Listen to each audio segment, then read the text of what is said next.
Greetings and welcome to the 9th episode of Touhou Character Introduction, where I'll be discussing the beloved Ice Fairy and self-proclaimed strongest Ikansokyo, Cirno.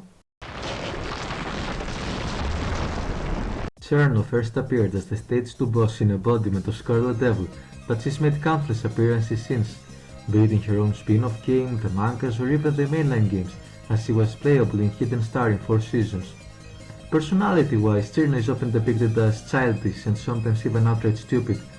Just to give you an example of her immaturity, you know how some kids in the playground would often kill ants for entertainment?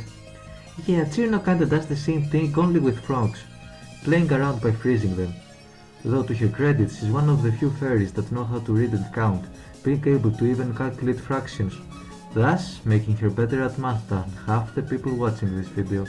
Furthermore, she's also quite arrogant, constantly boasting that she's the strongest, and while yes, she's incredibly strong for a fairy, in the grand scheme of things she really isn't all that threatening. However, it's worth noting that Aku, despite claiming that adult humans can beat fairies easily even without powers, she does warn people to stay away from Cirno specifically. And while on the topic, how about we go into more detail of her abilities? Predictably, as an ice fairy, Cirno has the power to control ice, something she uses to attack her opponents with ice shards, freeze them in place, or even create weapons made of ice.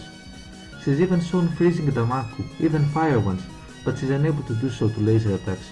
Also, due to her being a fairy, she's able to manipulate the environment around her to better fit her needs.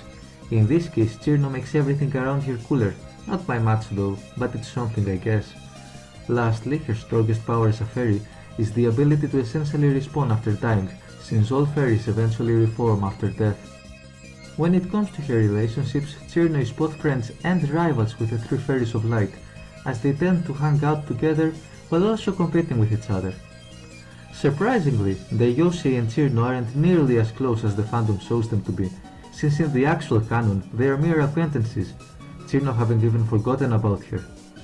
Furthermore, Cirno is also acquainted with another fairy by the name of Larva, although we do not know much about her history.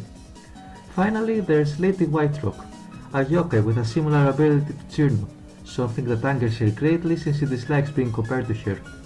Cirno is most definitely a fan favorite character, being a lovable little goofball that mostly acts as comedic relief.